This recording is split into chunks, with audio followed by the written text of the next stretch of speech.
Okay, so purihin ang Panginoon sa buhay ng bawat isa at sa magandang umaga na ito na idinulot ng Panginoon upang sama-sama po tayong magpuri, magpasalamat at pag-aralan ng kanyang mga salita. No?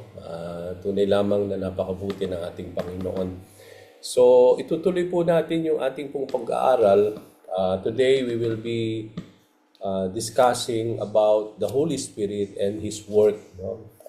Aalamin natin sa salita ng ating Panginoon as what has been written regarding about the Holy Spirit at ang gawa ng banal na Espiritu taken from the book of John chapter 16. Pero bago natin po basahin yon from verses 1 to 15, meron po tayong naiwan na dalawang verses doon sa chapter 15, no?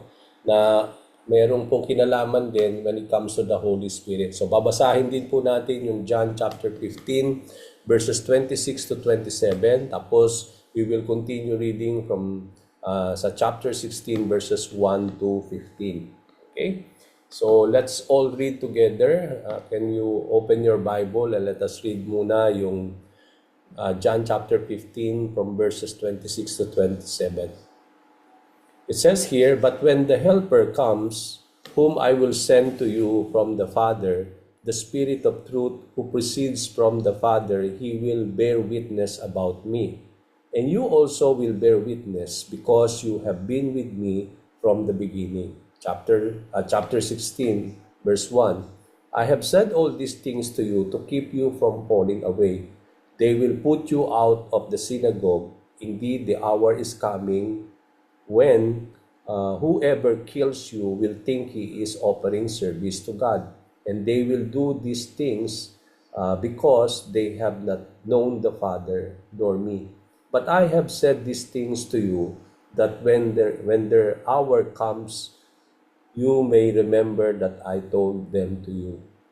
I did not say these things to you from the beginning because I was with you. But now I am going to Him who sent me, and none of you ask me, where are you going?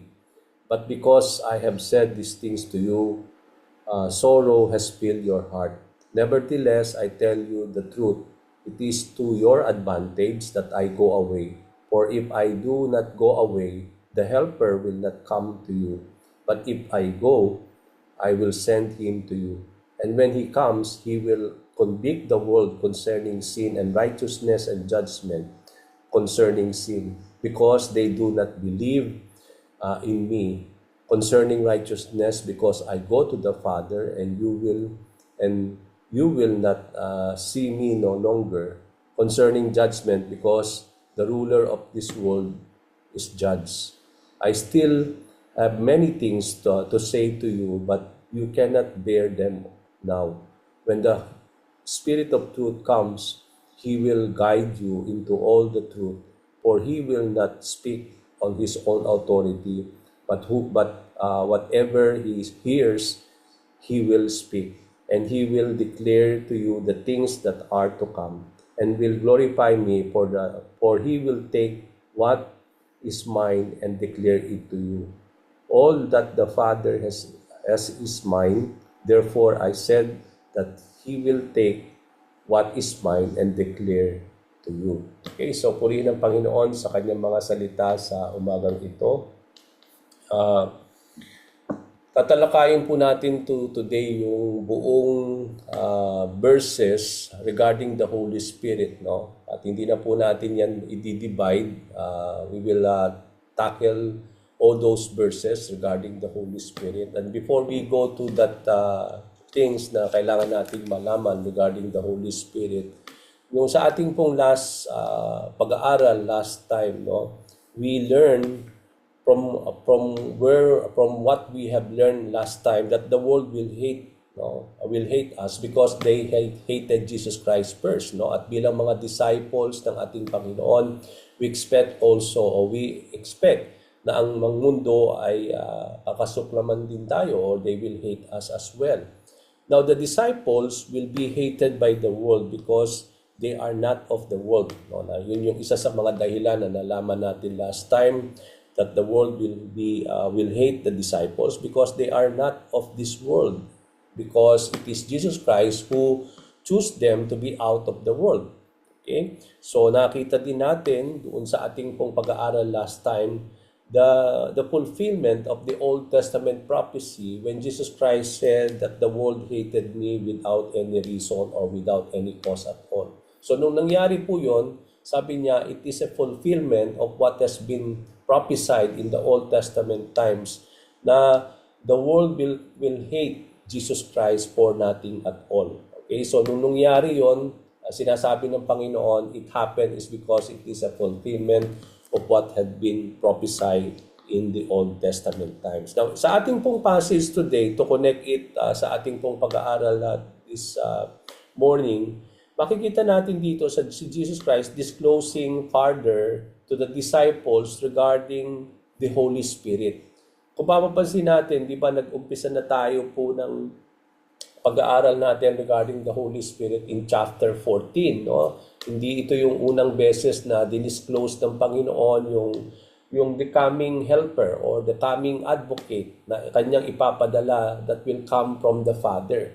At nakita natin ito sa chapter 14, no? So, nung dinidisclose niya uli ito sa chapter 15, no? Yung verses na nabasa natin sa verse 26 to 27 at yung buong chapter 16 verses 1 to 15. Ito ay may kinalaman, everything has something to know regarding about the Holy Spirit.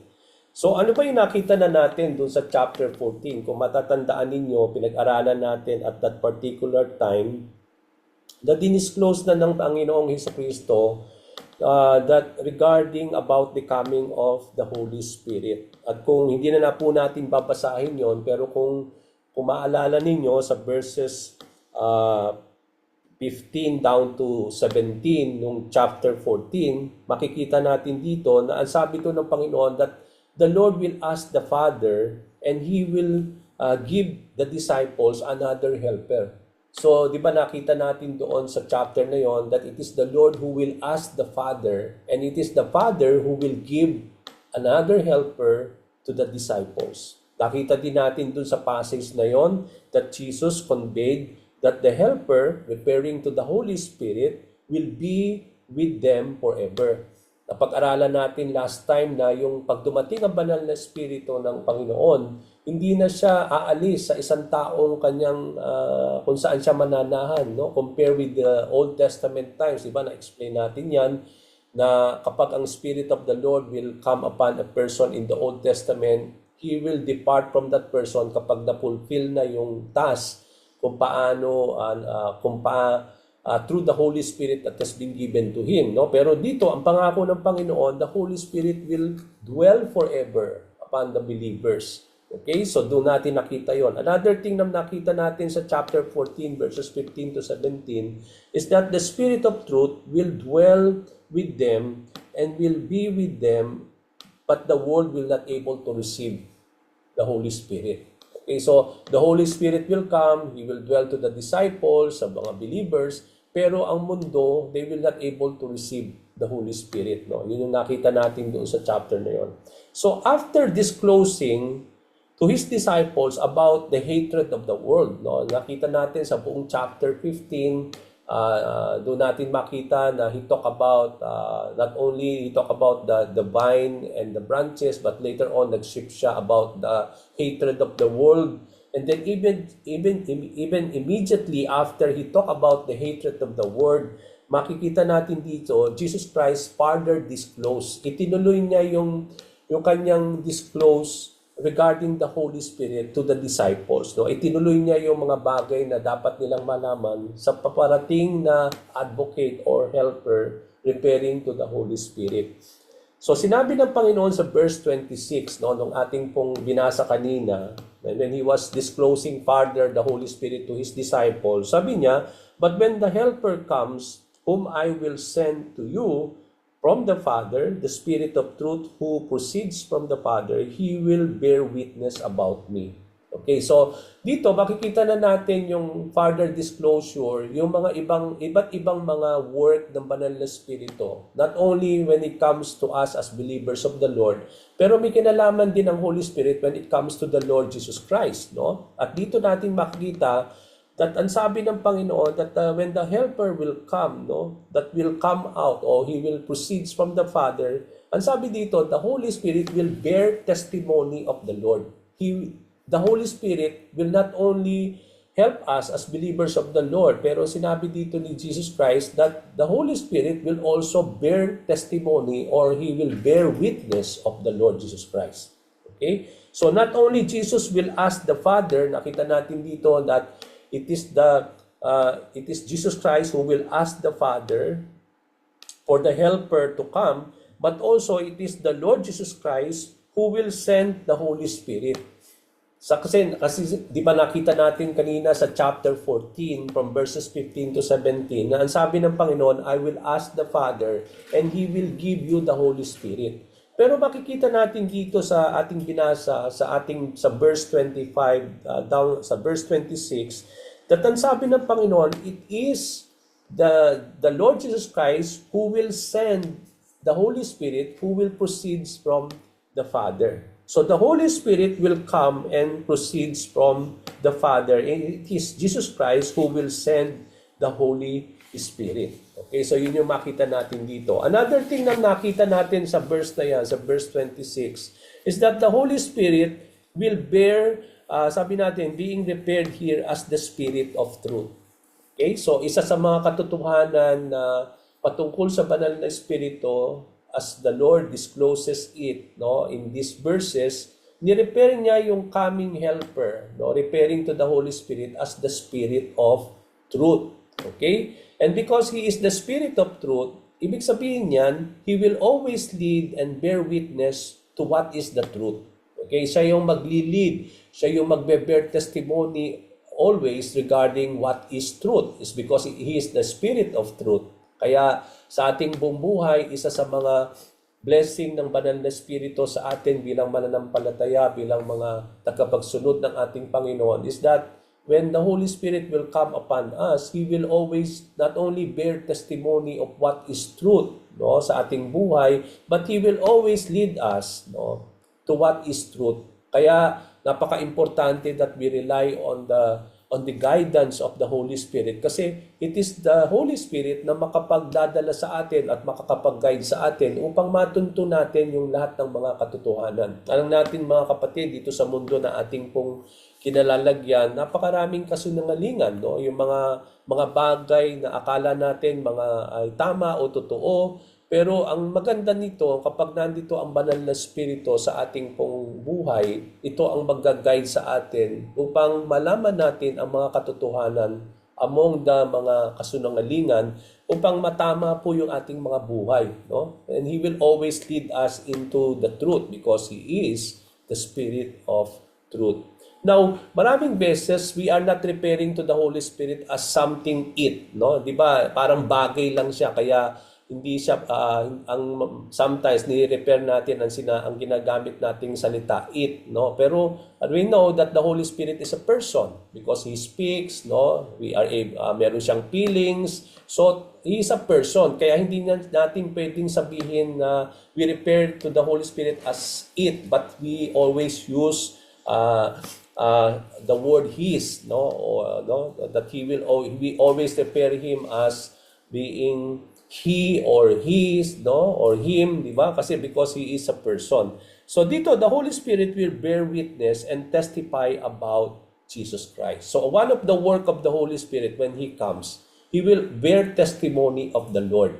Okay? Kaya nga napaka-importante na kapag tayo po'y nagpapahayag regarding about the Lord Jesus Christ, hindi lang po tayo ang nagbe-bear witness kay Lord, kundi most especially the Holy Spirit, especially to those people na miniministera natin.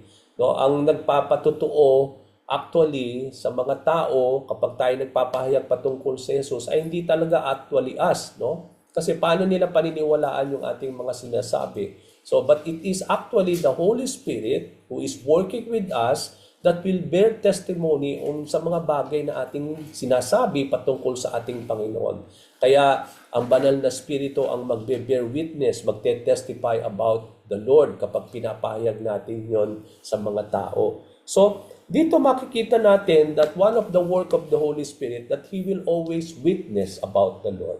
Siya yung magpapahayag, siya yung magbe-bear testimony, magwi-witness patungkol sa ating Panginoong Hesukristo. And one thing that makikita natin dito sa verse natin, mga kapatid, sa verse 27, na hindi lang daw ang banal na Espiritu ang magbe-bear testimony kay Christ, kundi bawat isa sa atin, particularly the disciples in those days. Kasi sinabi ng Panginoon, and you also will bear witness about me. So, hindi lang ang banal na Espiritu ang magpapatutuo patungkol sa ating Panginoong Hesukristo, pero particularly, sinabi dito sa verse 27 natin, sa chapter 15, na kayo din bilang mga aking mga tagapagsunod. That you also, ginamit yung word also, that you also will bear witness because you have been with me from the beginning. So, bawat isa sa mga disciples, particularly yung mga disciples in those times, sila ay tinawag ng Panginoon na hindi lang ang banal na Espiritu ang magpapatutuo patungkol kay Kristo, kundi bawat isa sa kanila ay magpapatutuo din concerning about the Lord because they have been with the Lord in the beginning. Come to think of this, no? Na itong mga passage natin ito na yung malapit na siya na dakpin at parurusahan na siya at ipapako sa krus, no? So almost 3 years na kasama niya itong mga disciples na ito, na nakilala nila si Jesus. And during those times, no, since the beginning that they had been with the Lord, ini-expect ng Panginoon that they will now able to bear testimony of the Lord. Okay? Now, as disciples, ano sinasabi nito sa atin ngayon bilang mga tagapagsunod ng ating Panginoon? Na as disciples, Jesus called us to bear testimony of Him. Bawat isa sa atin, hindi tayo exempted, mga kapatid. Now, ang ini-expect ng Panginoong Hesukristo bilang mga tagapagsunod niya, bawat isa sa atin, if we say that we are disciples of the Lord, ang ini-expect ng Panginoong Hesukristo ay bawat isa sa atin ay magpapatutuo patungkol sa Kanya. Kaya, mga kapatid, isa yan sa mga bagay na dapat maganap sa ating mga buhay bilang mga tagapagsunod ng ating Panginoon. Na bawat isa sa atin will witness regarding about the Lord and that we will bear testimony about Jesus Christ. Okay? So, bawat isa sa atin. So, hindi tayo exempted dito na ini-expect natin na lagi na yung mga worker lang, yung mga tinawag lang, or yung mga pastor lang ang magbe-bear testimony of the Lord. No. All of us, as disciples of the Lord, no? Sabi doon, all of us will also bear witness regarding about the Lord because we have been with the Lord for so many years. Okay? Come to think of this, 3 taon lang na makikita natin dito na nakapiling nila ang Panginoong Hesukristo, no? And then after that 3 years, after Jesus Christ died, He was buried, and then He was resurrected, and then He was ascended back into heaven. No, makikita natin dito, they started now to bear testimony of the Lord. No? In sa book of Acts, nakita natin si Peter, yung iba't ibang mga apostles, no? Pinapahayag na nila, they are bearing testimony of the Lord. Come to think, 3 years lang ang preparation nila. No, they have been with the Lord with 3 years. Pero sa bawat isa sa atin, no, come to think how many years now we are in the Lord. Maybe some of you are in the Lord since in the beginning nung tumanggap ka sa Panginoon. Maybe 10 years na kayo, 15 years na kayo in the beginning that you have been with the Lord. No? Compare with the disciples na 3 years lang, pero after that, they started to bear testimony of the Lord. That now, we expect that all of us, no, sa tagal na natin sa Panginoon, we had been with the Lord in the beginning for so many years. Then, on that big question mark, are we bearing testimony of the Lord? Bawat ba isa sa atin ay nagpapatutuo na regarding about the Lord, no? Kaya hindi tayo masasatisfy, mga kapatid, sa ating buhay na hindi po nagaganap itong mga bagay na ito na tinawag ng Panginoon sa buhay natin. And that is to bear witness of the Lord. So the truth that we have been with the Lord from the beginning of our conversion, no? Kaya nga kung bibilangin natin yung time na na-convert tayo, we come to know about the Lord. Ilang years na yan, mga kapatid. Alam mo yan, kung ilang taong ka na you have been with the Lord, no? At sabi dito, it should always lead and compel us to bear witness about the Lord Jesus Christ.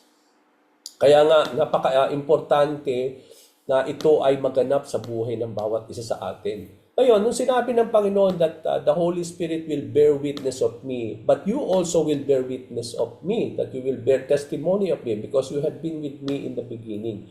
Now, nung tinawag ng Panginoon ang mga disciples to bear testimony of the Lord, anong kinalaman ng banal na Espiritu dito? Okay, kung ang lahat ng bawat isa sa atin, no, in our time today, in our modern day, na bawat isa sa atin ay tinawag ng Panginoon upang magpahayag, magpatotoo patungkol kay Kristo Jesus na ating Panginoon, anong kinalaman ng banal na Espiritu sa buhay natin? Okay? So what is the purpose of the Holy Spirit? What will be the role of the Holy Spirit as witnesses of Jesus Christ?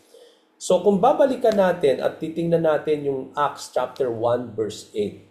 Very familiar po itong passage na ito sa atin sa Book of Acts. Ito yung mga time na sinabi ng Panginoon nung bago siya pumanik sa kalangitan na wag muna kayong umalis sa Jerusalem, sabi niya. Maghintayin ninyo yung ipapadala ng banal na ipapadala ng Ama, no? 'Di ba? Sabi niya, I will ask the Father to send you a helper. So ito yung tinutukoy niya dun sa Book of Acts na you have to wait, no, on this advocate, this helper that will come upon you. Kaya nga sabi niya sa Acts chapter 1 verse 8, but you will receive power when the Holy Spirit will come upon you, and you will bear witnesses in Jerusalem, in Judea, in Samaria, and to the rest of the world. So may kinalaman, mga kapatid, ang pagdating ng banal na Espiritu for the disciples to become as witnesses of Jesus Christ. Kailangan muna nila tanggapin yung kapangyarihan na yon na paparating, and that He is preparing, Jesus Christ was preparing to the Holy Spirit who will empower them to become witnesses and to those places na binanggit dito ng Panginoon, no? So for them to become witnesses of Christ, kailangan nilang tanggapin muna yung banal na Espiritu na magbibigay sa kanila ng kapangyarihan upang magpatotoo, magpahayag regarding the Lord Jesus Christ. Kasi ang sinasabi nito sa buhay din natin bilang mga disciples of the Lord, hindi tayo magiging effective, no, sa pagpapahayag, sa pagpatotoo sa Panginoon kung wala ang banal na Espiritu sa atin. Kasi ang banal na Espiritu daw, ang sabi dun sa Book of Acts, na siya yung mag-i-empower sa atin, no? The Holy Spirit will be the one who will empower us. We will receive the power to become witnesses of the Lord, no? Sabi ng Panginoon. And to bear witness about Christ need empowerment. Kailangan natin ma-empower muna. Hindi tayo, kaya nga that explains sometimes, no, na ang mga tao, yung mga Christian, yung mga believers in the Lord, no, hindi po bago ito sa kanila yung naririnig natin today, no. Alam na nila na kailangan nilang magpatotoo regarding the Lord, no. Alam na nila since in the beginning na kailangan nilang mag-bear testimony about Christ. Pero bakit hindi nagaganap? Bakit hindi ito nangyayari sa buhay nila? It's because nandun yung takot, no. Napapangunahan sila ng mga bagay na pumipigil sa kanila, no. It's because, bakit nangyayari yun? It's because they are not empowered. When we are empowered by the Holy Spirit, alam natin that we are able to overcome lahat ng mga challenges na yan, no? It is the Holy Spirit who will give us the courage, no, to speak of the Lord, no? Hindi tayo natatakot because it is the Spirit who will empower us. So He will give us the courage to speak of the Lord. Kaya nga maraming mga Kristiyano hindi sila nakakapag-testify about the Lord. It's because they lack the power of the Holy Spirit in their lives. Kaya nga napaka-importante, mga kapatid, na magkaroon tayo ng banal na Espiritu at mag-rely tayo sa banal na Espiritu ng Diyos, especially when we are bearing testimony of the Lord. Kasi it is the Holy Spirit who will empower us, who will give us the power to do so.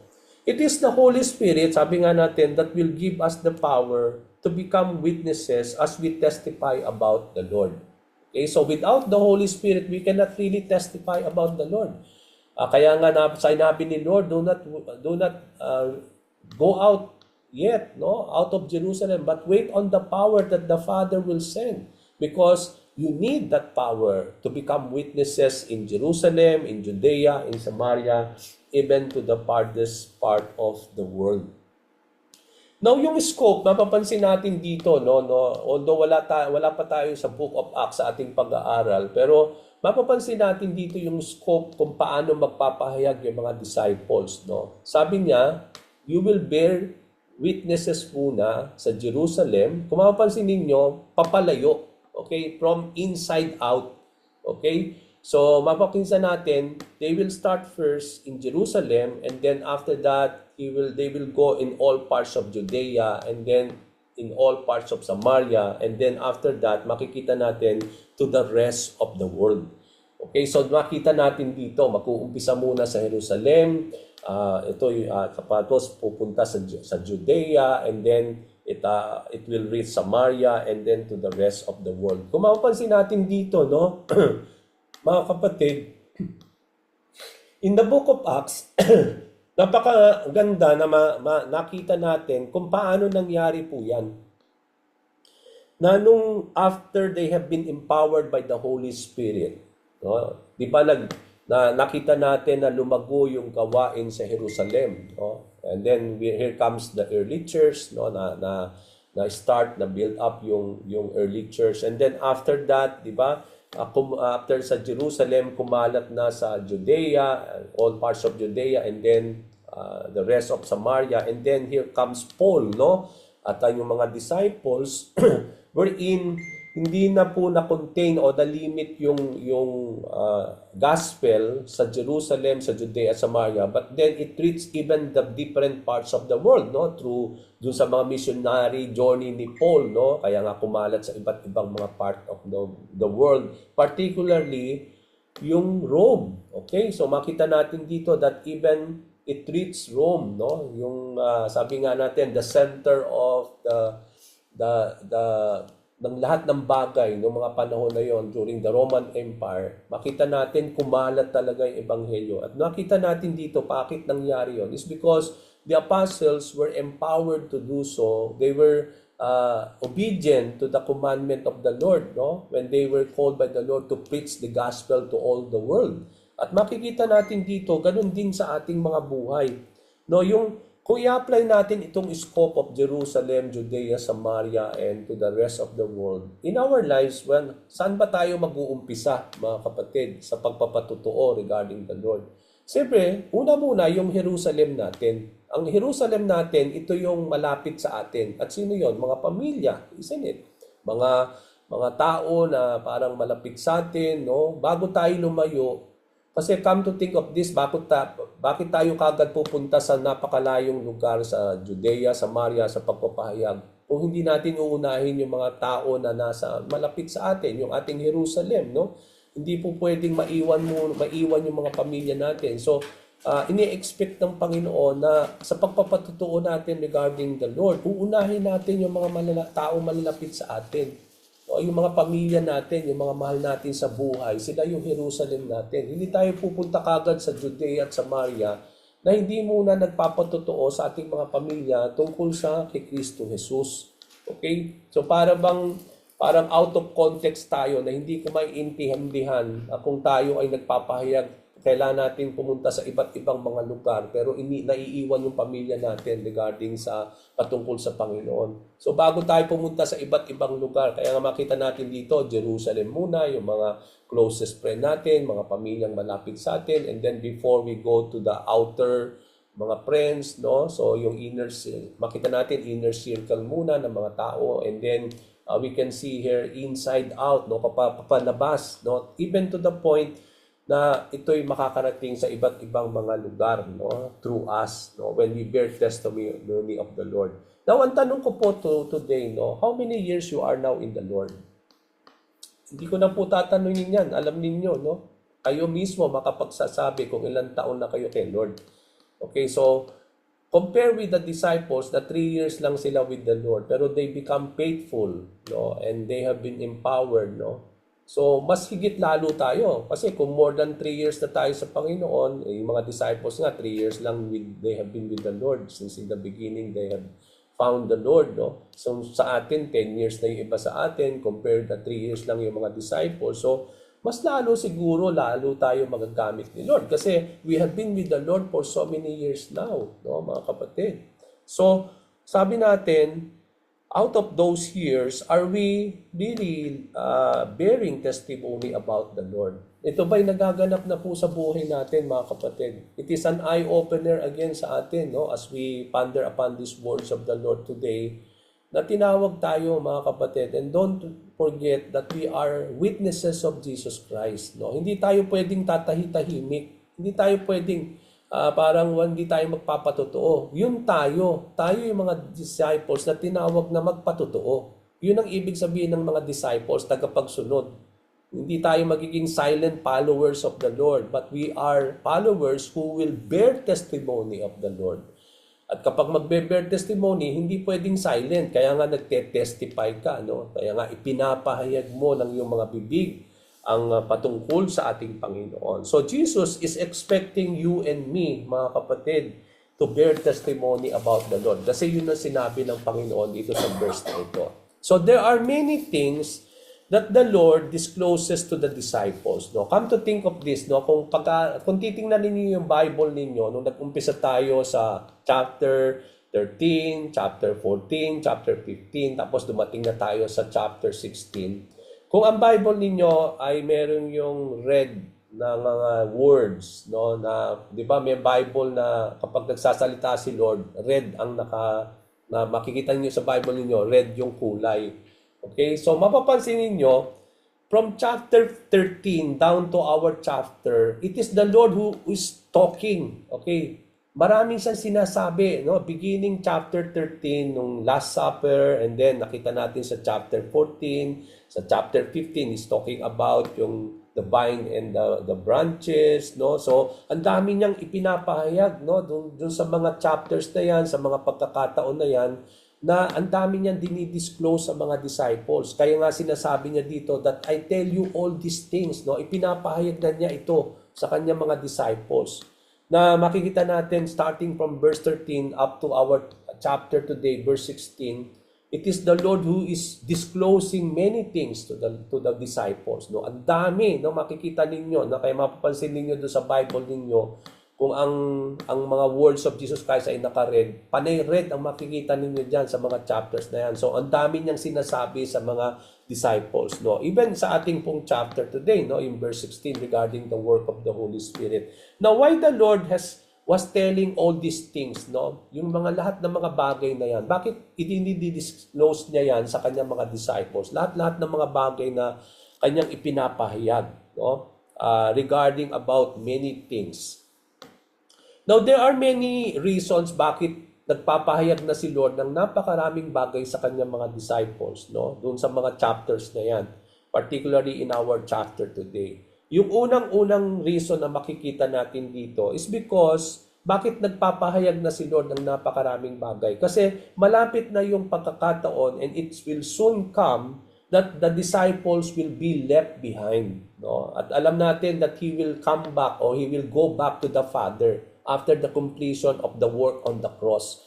Kaya napakarami nang ibibilin si Lord, no? Nagbibilin na siya sa kanyang mga disciples kasi wala na siyang pagkakataon immediately after the crucifixion, no? Although he will be staying another 40 days, no? But then makikita natin dito na sinamantala na ni Lord yung mga pagkakataon na yan to tell the disciples of the many things na kailangan nilang malaman. So, isa yun sa unang dahilan. Bakit parang napakarami ng sinasabi ni Lord sa kanyang mga disciples at mapapansin natin dito, lagi niya sinasabi na, I tell you all these things, no? Kasi alam na ng Panginoon na malapit na yung oras na He will be taken out from them. Okay? Sa John 16 verses 4 and 5, yung ating pong verse today, no? I did not say these things to you from the beginning because I was with you.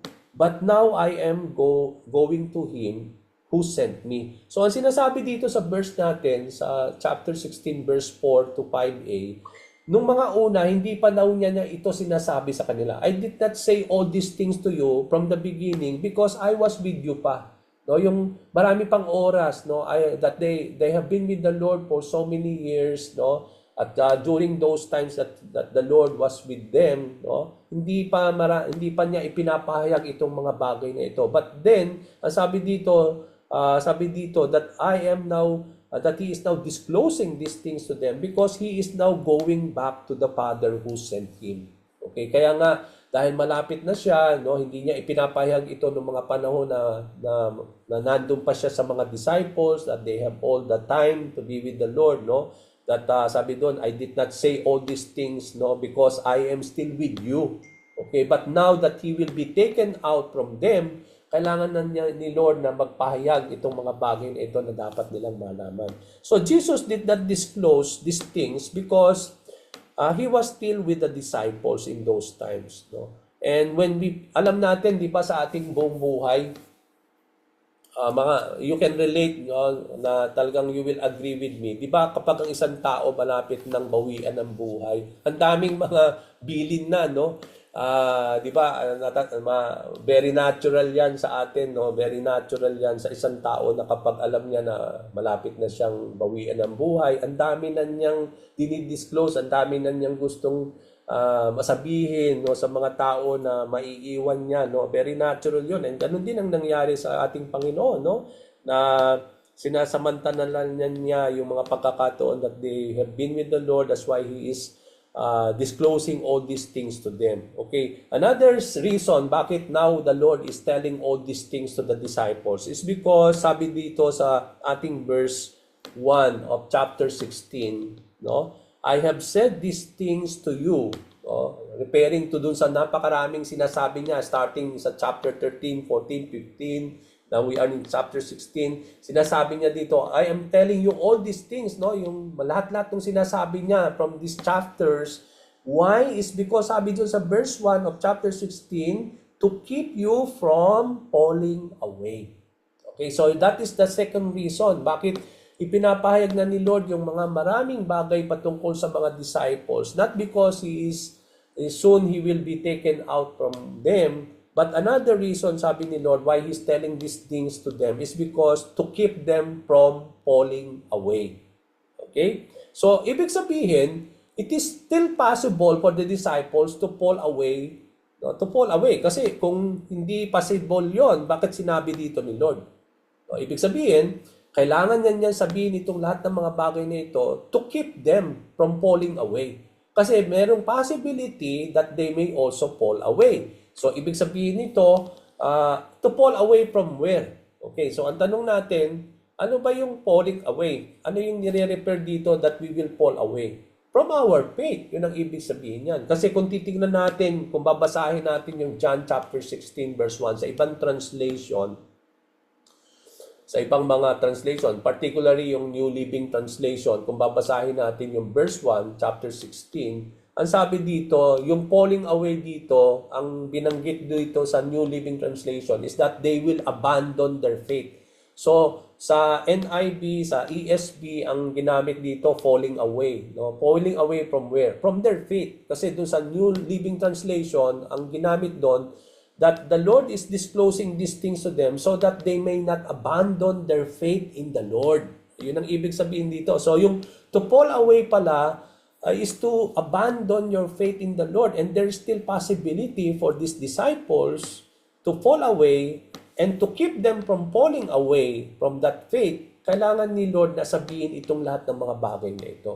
Okay, kaya nga sa ating buhay, continuous yung ating instruction from the Lord, continuous yung ating pagbabasa ng mga salita ng Panginoon because that is only the way to keep us from falling from our faith. Kaya nga maganda yung ginagawa natin ito. Nag-aaral tayo lagi, no? Sinasaliksik natin ang salita ng Panginoon, hindi lang every Friday morning, every day of our lives, no? Kailangan natin yon kasi kung di tayo patuloy na ipipid ng salita ng Panginoon, mga kapatid, there is a danger for us also to fall away from our faith. Napaka-importante that the Lord will continue to speak unto us through His words.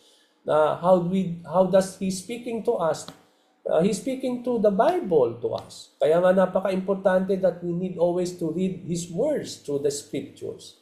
Kasi that's the only time na yun yung makapag-protect sa atin that will keep us from falling away from our faith. So why there is a danger for the disciples to fall away? Simply because the things na sabi nga natin that they will experience out of the union and out of their faith in the Lord. No, kailangan nila, kaya nga mapapansin natin, pati yung hatred of the world, dinidisclose niya sa kanyang mga disciples para hindi sila mabigla no sa mga bagay na mangyayari, because if they continue to walk in faith, if they continue to walk in union with the Lord, itong lahat ng ito ay mangyayari sa kanila. Hindi lang sila that the world will hate them, but the world even will persecute them.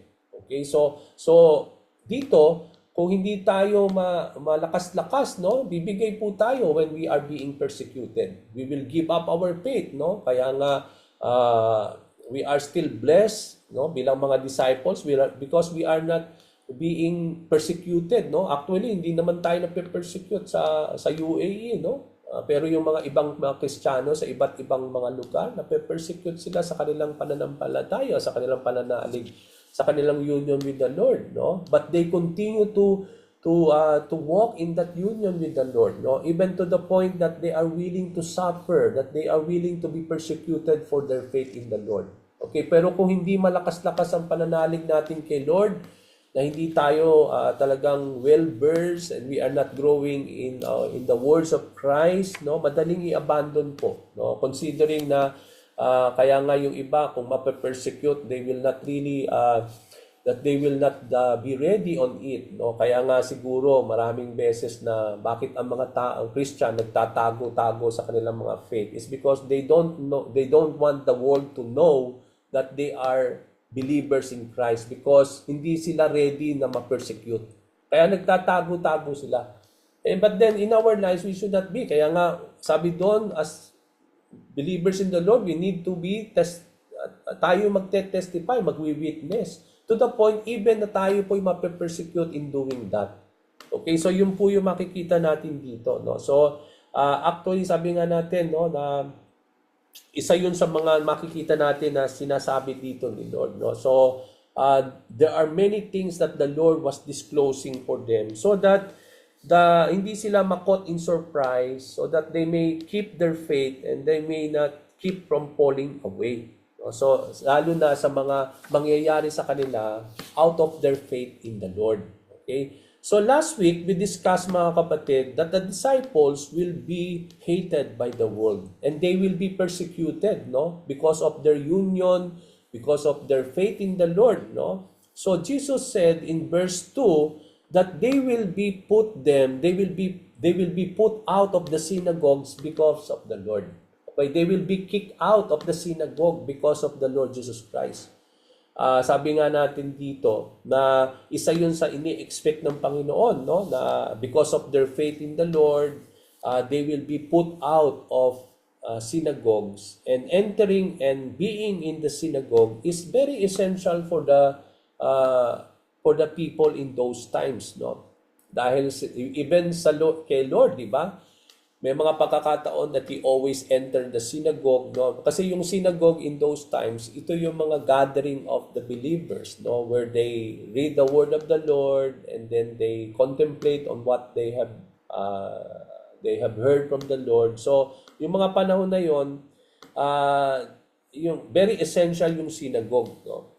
And then because of your union, because of your faith in the Lord Jesus Christ, there will be moment that you will be taken out of the synagogue because of your different faith among the Jewish people. Because alam natin yung mga Hudyo in those times, hindi sila naniniwala kay Lord, no? And because of your faith and union with because of the disciples' faith in union, there's a possibility that they will be put out of the synagogues because of the Lord, no?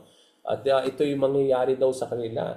At ang pangalawang reason is that ito'y sinasabi na ni Lord. Marami na siya sinasabi sa mga disciples, no, is because to keep them from falling away from their faith. Ikatlong reason bakit ang dami na nang sinasabi ni Lord dito sa mga verses na ito, sa mga chapters na ating pinag-aaralan, is because Jesus Christ, sabi nga natin, the third reasons why Jesus Christ was disclosing these many things to them was for them to, sabi din ito, to remember them all as being told by the Lord. Okay, sa verse 4, sabi dito, but I have said these things, no? Bakit niya pinapahayag ito? Yung itong mga napakaraming bagay na ito. So that, sabi dito, that when their hour comes, you may remember that I told them to you already. Okay, so sinasabi na ni Lord yung mga bagay na mangyayari sa kanila, that you will be hated by the world, no, you will be persecuted by them, no, you will be taken out of synagogue because of your faith in me. So I'm telling you these things so that you may remember, but because I have told you already these things, okay? So ipinapahayag na ng Panginoon yung mga mangyayari if they continue to walk in their faith in the Lord and that they will not abandon their faith in the Lord. So the Lord was telling these things to them, itong mga mapakaraming bagay na ito, for them to remember all these things, no? Na kapag nangyari na ito, they will be reminded that they had been all these things had been already been disclosed to them by the Lord. Okay? So what is the hour that is coming being prepared here? O, sabi ng Panginoon, no, the hour is coming. No? So, but I have said these things to you that when their hour comes, no, you may remember that I told them to you.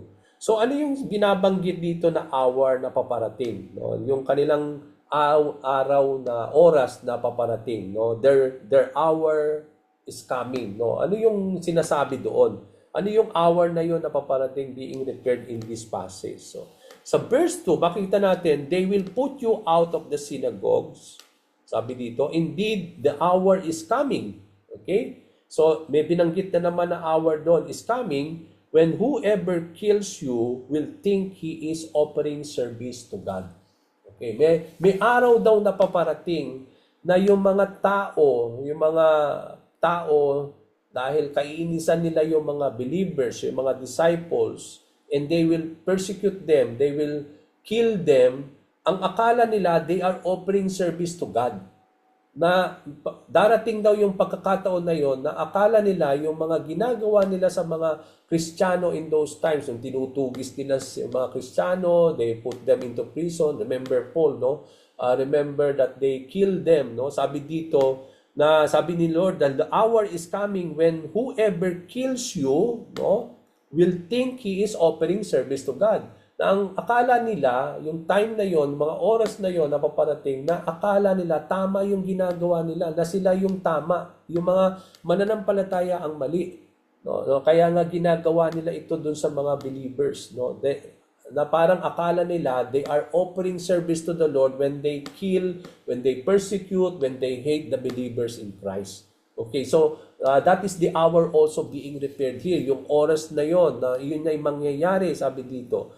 At makikita natin dito, the hour being referred here, sabi dito, is the time, no, when the Jews will think that they are doing service to God when they kill and persecute believers in the Lord. Di ba yun yung nangyari kay Saul, di ba? Noong mga panahon na yun, hindi pa siya Paul, di ba? Noong bandang huli lang naging pangalan niya si Paul, no? Si Saul is a Pharisee, talagang diehard na talagang siya ay Jew, na talagang he always hold on to the Jewish religion, no? Na makikita natin dito na talagang noong mga panahon na tinutugis niya yung mga Kristiyano in the book of Acts, akala niya he is doing that service to the Lord. Kasi sa kanya, bilang Pariseo, bilang Hudyo, no, akala nila yun yung tamang relihiyon. At itong mga mananampalataya that they claim they are followers of Jesus, ito yung mga huwad na mga na parang relihiyon. No? So sa kanila, tinutugis nila itong mga Kristiyano na ito and they put them into prison thinking that they are the right people, that they are the people of God, not these people, no? So, they thinking na kapag tinutugis nila itong mga Kristiyano na ito, and they put them into prison, no? They are rendering service to God. Yun yung akala ni Paul noong mga panahon na yon, no? At yun yung sabi natin, nakita din natin dito sa passage na ito, that people will think that they are giving service to the Lord when they persecute the believers in Christ, no? Yun yung makikita natin dito na sabi nga natin dito, no, si Saul na he ravages the church, no? Pine-persecute niya yung mga Christians in those times, no? Because he thought that he is rendering service to the Lord when he is doing that. Kaya nga nung on the way to Damascus, ni-reveal ng Panginoon, no? Saul, Saul, why you are persecuting me? No? And that's the time that he was able to know the reality that he is persecuting. Not only he is persecuting the people, but when they persecute the believers, they are actually persecuting the Lord. Okay, kaya nga, why you are persecuting me? Because when you persecute believers in Christ, it boils down to the fact that you are persecuting Jesus Christ Himself. Okay, so yun yung mga nakita natin. So yung oras na binabanggit dito na paparating, yung oras ng mga pagkakataon na itong mga taong ito ay darating na akala nila tama yung ginagawa nila. That they are giving service to the Lord when they persecute itong mga believers in the Lord. Another thing na hour na nire-repair dito ni Lord is the hour being repaired here is the time when the Jews and the religious leaders will reject, no? And that they will reject and sabi nga natin, they will reject and put their hands upon the Lord Jesus Christ. And not only upon the Lord, but also to His followers, no? And that is the time that they will reject Jesus Christ and that He will allow the Lord to be crucified on the cross, no? Ito yung oras nila. Yun yung oras na paparating. Yun yung oras nila na darating na akala nila tama yung ginagawa nila. To the point na oras na nila noon na darating na akala nila tama yung ginagawa nila even when they put Jesus Christ to be crucified on the cross. Okay? So, makita natin sa Luke 22 verse 53, ang sabi doon, when I was with you, sabi dito ni Lord, no? Na after the day in the temple, sabi ito, with you, no? Sabi niya, you did not lay hands on me, but this is your hour and the power of darkness. So, ang kine-question niya, itong mga Pariseo, yung mga religious leaders, si Lord ang nagsasalita dito sa Luke 22 verse 53. Nung sabi niya, I am with you in the temple. No? Nakikita ninyo ako lagi sa temple. No? But why you are not taking your hand upon me noong mga panahon na yon?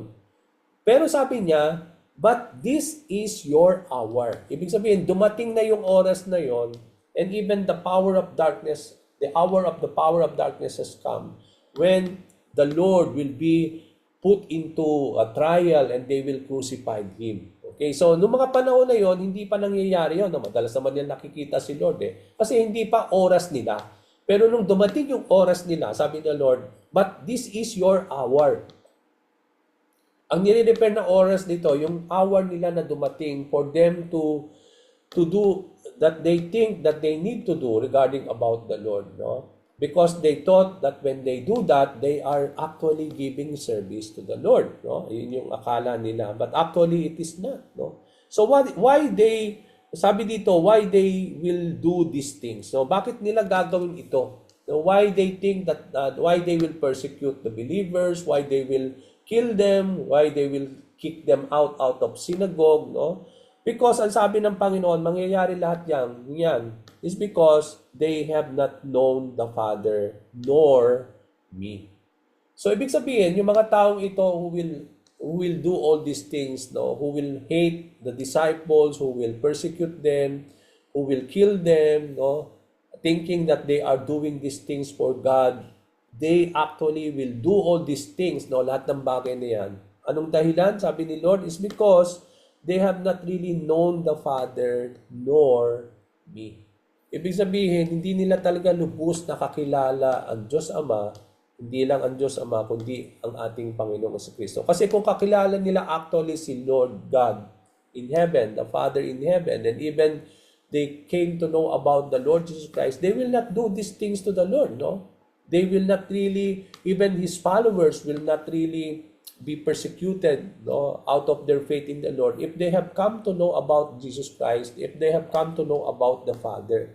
So the reason why the hour will come when the Jews will think that they are doing service to the Lord, when they kill and persecute believers, and the rejection of Christ will all happen simply because they have not really known the Father and about the Lord Jesus Christ. Okay? So Jesus told the disciples that no one, sabi dito, bothered to ask him where he is going. Okay, sa verse 5. Sabi dito, now after he disclosed to them that he was now going, no, back to the Father who sent him, no, imbes na tanungin nila si Lord kung saan siya pupunta, pero ang nangyari, sorrow filled their hearts.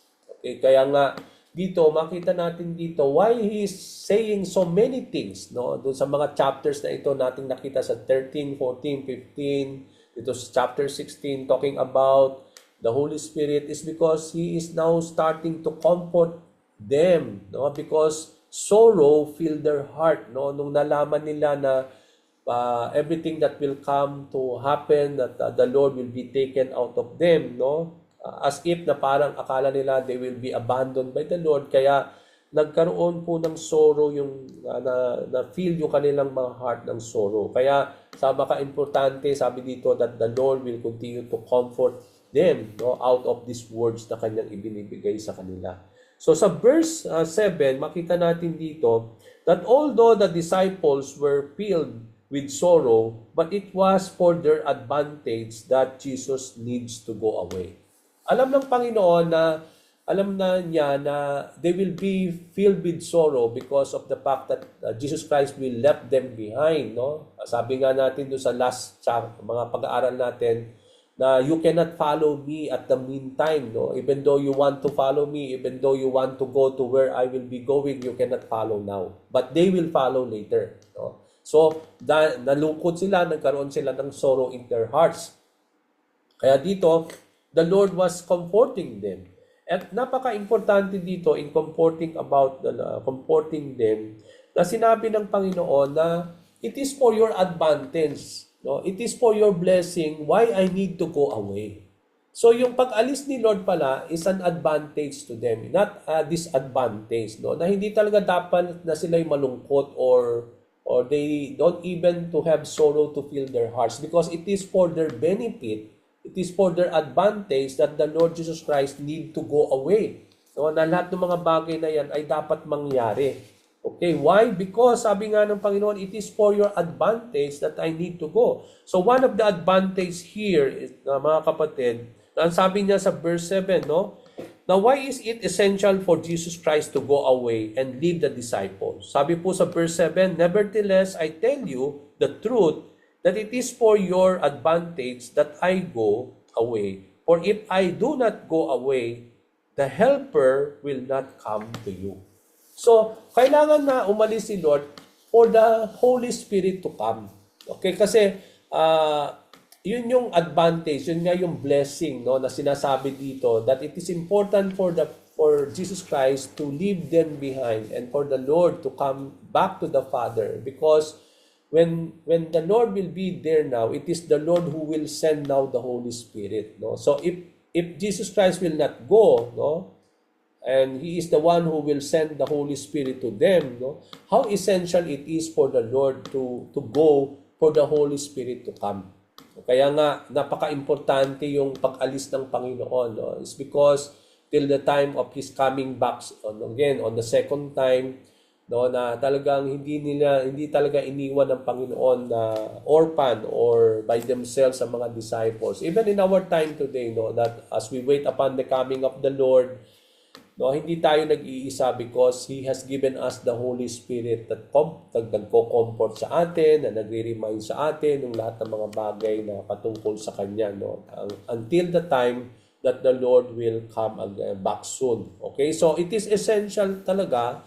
It is for their advantage for Jesus Christ to go away. Although ito ay magdudulot sa kanila ng kapigatian or ng sorrow that will fill their hearts, but then it is for their blessing also why the Lord needs to go away, for the Holy Spirit to come. So, after disclosing these things to them, no, dito na makikita natin, no, as I will be ending soon, dito na ngayon nagsabi si Lord yung mga gagawin ng banal na Espiritu kapag dumating na yung Holy Spirit. Okay, so ano ba yung mga work na gagawin ng banal na Espiritu na ipinahayag ng Panginoon dito sa verses na ito sa chapter 16? So what are the works of the Holy Spirit given here by the Lord? So sa verse 8 and 9, ang sabi dito, the Holy Spirit will convict the world concerning three things. So isa sa mga bagay na nakita natin, hindi lang ang Holy Spirit, when the Holy Spirit will come, nakita natin sa verse 25, verse 26 kanina, at verse 27, no? Na hindi lamang ang Holy Spirit ay magpapatotoo kay Kristo, kundi ito ang mag-empower sa mga believers in Christ para sila ay magbigay patotoo rin sa ating Panginoon. So another work of the Holy Spirit na nakita natin dito, ang banal na Espiritu daw ang magkukumbik sa world, sa sanlibutan ng tatlong bagay. Ano yung ikukumbik ng banal na Espiritu dito sa sanlibutan? Yung conviction of sin, conviction about righteousness, and then pangatlo, conviction concerning about the judgment. Okay, because there is sin, so there will be coming judgment. Okay, so yun pala yung gaganapin ng banal na Espiritu. So actually, it is the Holy Spirit that will convict a person. It is not us. Na kapag tayo nagpapatotoo, nagpapahayag ng salita ng Panginoon, hindi tayo ang nagkukumbik. But it is the Holy Spirit in us that is working along with us. No? Na kapag tayo nagpapatotoo, nagbibigay testimony kay Christ, actually, it is the Holy Spirit really who is testifying upon that person. Siya yung nagkukumbik, no, sa mga bagay na naririnig nila through us. Concerning about the sin, concerning about righteousness, and concerning about the judgment, itong pending judgment that is coming. Now, why the Holy Spirit will bring conviction of sin? No? So, bakit magkukumbik siya? Bakit the Holy Spirit will convict the people regarding their sin? Because they do not believe, no, in the Lord Jesus Christ, no. So they will really sabi nga na dito, why the Holy Spirit will bring conviction of sin is because sabi ng Panginoon, they have not really believed in Him, sa Panginoong Hesukristo. Not only the Holy Spirit will convict the world regarding sin because they have not believed the Lord, no. At alam natin mga kapatid na because they have not believed in the Lord, no? So it is also a way of convicting them concerning righteousness, because Jesus will go to the Father and they will not see Him no longer, no? Sabi dito. And then another thing that the Holy Spirit will convict is about the judgment of sin, because sabi doon, the ruler of this world is already being judged. So there will be a pending judgment, no? Kaya nga when kapag nagpapahayag tayo ng salita ng ating Panginoon, it is the Holy Spirit who convicts that person regarding sin, regarding about righteousness, and everything concerning about the judgment. So another thing na makikita natin work of the Holy Spirit here, no, as I will be ending, is not only the Holy Spirit is the one who will convict the world regarding sin, righteousness, and judgment, but ang sabi dito, the Holy Spirit will guide the disciples into all the truth, no? So, although nasa-establish na natin kanina yan, because sabi ko nga, because He is the Spirit of truth, He will always lead the disciples, all the believers, concerning what is true. No? He will always lead them into all truth. Another thing na nakita natin dito, no, na the work of the Holy Spirit, as Jesus Christ mentioned these verses, is that another thing is the Holy Spirit will not speak of His own authority, but He will always speak whatever He hears from the Father and from the Lord Jesus Christ. Isa sa mga unity ng three persons in one God is that they all speak of the same thing. No? They will not speak on their own. Even Jesus Christ, sabi niya, the things that I am conveying to you is the same words of the Father. No? And even the Father, He will always speak of regarding about everything that the Son and the Holy Spirit will convey. No? Hindi sila iba-iba ang pinapahayag. Kaya kapag ang banal na Espiritu will speak, He will always speak whatever He hears. And He will always speak about concerning about the words of the Father. He will also speak concerning about what Jesus Christ has spoken. So dito natin makikita that He will not speak by His own authority, but He will speak and as He hears it from the Father and from the Son. So another thing is the Holy Spirit will declare things that are to come. Hindi ito yung sinasabi na makapanghuhula tayo or makakapag-predict tayo ng mga bagay na mangyayari na hindi pa nangyayari. No, that is not what this is telling us. No, it means to say it is the Holy Spirit who will declare these things to us. No, yung mga bagay na hindi pa talaga nangyayari.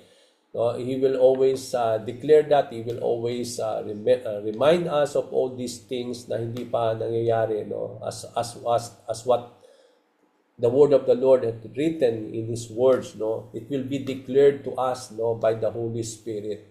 No, so yun yung isa sa mga work of the Holy Spirit. Another work of the Holy Spirit, as mentioned here, that the Holy Spirit will glorify Jesus Christ, or He will take what is of the Lord and declare it to His disciples. Okay, so as I end, ito isa sa mga bagay na hindi lang magbe-bear testimony ang banal na Espiritu patungkol sa Diyos Anak, but when it comes to the Holy Spirit, He will always glorify Jesus Christ. That the Holy Spirit will glorify Jesus for whatever is mine, sabi ng Panginoon, for whatever will things, yung mga bagay na ibinigay na sa Kanya, all these things will be declared to the disciples. Sabi nga dito that the Holy Spirit will glorify Jesus, for He will take what is of the Lord, and everything about the Lord will be conveyed and will be disclosed to His disciples. Kaya nga makikita natin dito na through the Holy Spirit, yung mga bagay na hindi naman natin talaga narinig kay Lord, although mapalad yung mga tao in those times, narinig nila by their ears, personally si Jesus Christ speaking to them. But for us, in our time today, hindi naman natin talaga actually narinig si Lord, physically. But then it is the Holy Spirit who is declaring this to us, everything about the Lord, everything concerning about the Lord, it is the Holy Spirit who is disclosing this. We are able to learn, yung lahat ng mga bagay na yan na ipinapahayag sa atin ng Panginoon to the Holy Spirit that is residing in us. And it will be declared continuously upon us. So from here, I will end, and I will return this back to Sister Brenda. So let me just stop first the recording before